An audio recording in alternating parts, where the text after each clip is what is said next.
Located on the southeastern tip of Vancouver Island lies Pedder Bay.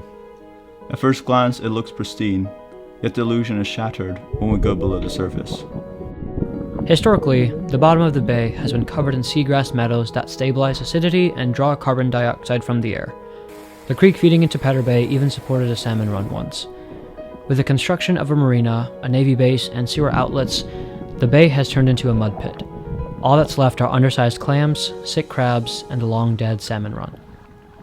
Pedder Bay is a microcosm of a trend seen all along the BC coast and in the world. With the arrival of colonial policies regarding how we treat our waters, ecosystems like the seagrass meadows are disappearing.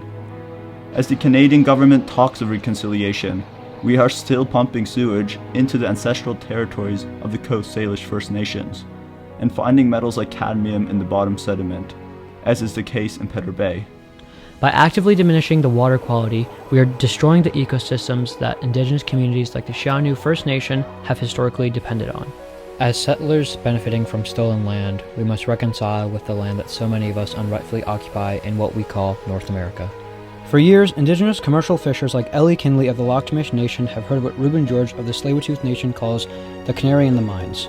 To address intersectional issues such as declining orca populations, we can look to Indigenous scientists like Dr. Andrea Reed of the Nisga'a Nation, who is leading the Center for Indigenous Fisheries to aid in the protection of culturally significant species through an interdisciplinary lens. For those who have suffered the effects of depleted water quality for years, and for the people all over the world who depend on the ocean, we urge you to consider your impact and advocate for the protection of water.